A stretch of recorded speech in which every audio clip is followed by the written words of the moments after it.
How much does it cost to live in Thailand?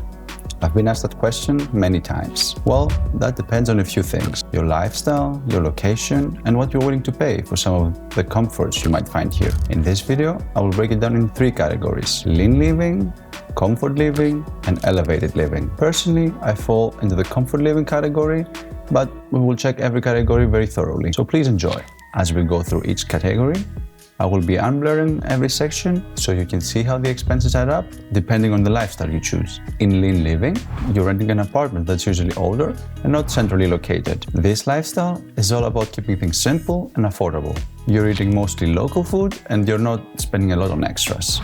Comfort living is where I fall. Here, you're balancing cost with comfort. You're living in a modern apartment, probably in a central location, maybe not the best, but central. And you also have amenities like a pool or a rooftop, and then also you get your weekly massages. And lastly, elevated living. This is for people who want to enjoy the finer things in life, such as a luxury apartment, eating out at nice restaurants, and even getting massages 2 or 3 times per week. This lifestyle also includes traveling very often. It is much more expensive than the other ones, but if you compare it to the West, it's like living on a normal salary. As we go through each category, I will be unblurring every section so you can see how the expenses add up for each category. One important thing to consider is that costs vary quite a bit depending on the location you are in Thailand. Chiang Mai, where I live, tends to be a lot less expensive than places like Bangkok or the islands. Bangkok is known for its higher rent prices than Chiang Mai, but the islands might be even more expensive than that. In fact, living on a lean living budget on the islands might be really difficult, but it's still doable as long as you want to be living a really simple life. Let's start with accommodation. For lean living, you're probably renting an older apartment, which in Chiang Mai would cost around $200 to $300. Maybe you could even get something cheaper, which would be like a room somewhere, but it really depends on how you want to live. In Bangkok, I would expect that price to be around $400. And then on the islands, I would have a minimum of $500 per month. When it comes to food, you will be mostly sticking to local food, which can cost as little as $1 per meal.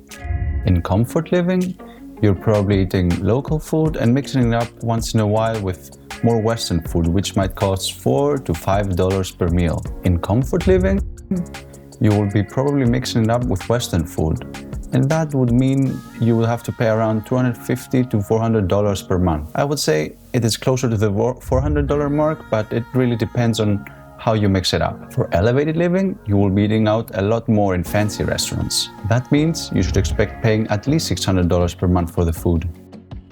For the transportation, it's not as easy to split it in 3 categories. Most of the people here will rent a motorbike. That would cost you around $80 per month, and of course, if you want a bigger bike, that's going to be more expensive. If you're living inside the city and you do not go out often, then a better option might be Grab or Bolt. These are not really that expensive here, so if you don't need to go somewhere daily, it might be less expensive than renting your own motorbike. If you're in the elevated living, you might want to hire private drivers. These are not as expensive as they are in Europe, but of course it's much more expensive than having your own motorbike or getting Grab or Bolt. For lean living, you're probably not spending as much for the category of entertainment. In that category, you can include like working out outside, or going to a free yoga class, or even just going out for a walk. For comfort living, you might be doing short trips like hikes or a weekend getaway, or you might be going outside on bars and enjoying a few cocktails every now and then. With that kind of lifestyle, you might expect around $100 to $200 per month. And if you're living the elevated life, you might be going to all those bougie places and paying a lot of money for fancy cocktails, fancy bars, and that might cost you around at least $300 per month.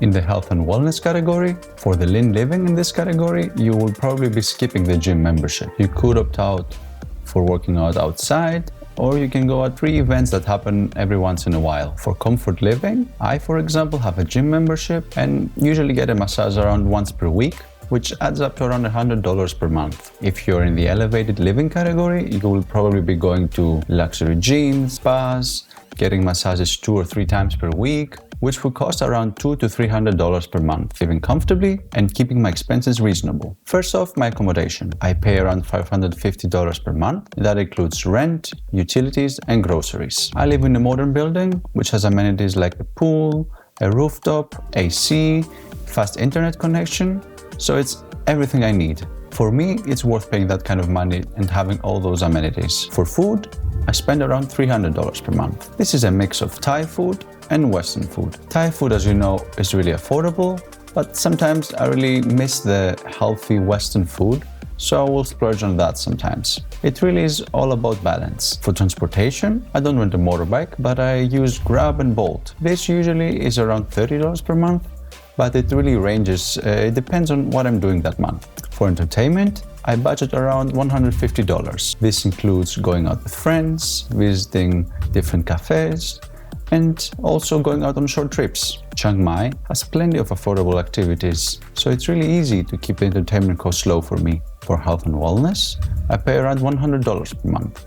This covers my gym membership, supplements such as protein, and some massages. Lastly, there's the miscellaneous category, which I didn't include in the board before because it will be really difficult to adjust it for each category. This covers anything unexpected like emergency purchases or shopping. This might really differ each month, but I budget around $100 each month. So all in all, my monthly expenses come at around $1,230 per month. This covers rent, food, transportation, entertainment, health, and everything miscellaneous that might come. For me, it's the perfect balance of comfort and affordability here in Chiang Mai. Of course, your costs might be lower or higher depending on your lifestyle, but this is what works for me. If you're planning to live in Thailand, it's really about finding that sweet spot that covers all your needs and lets you live comfortably. I hope you enjoyed the video, and if there are any things that I might have forgotten, please let me know in the comments down below, and have a good one. Bye!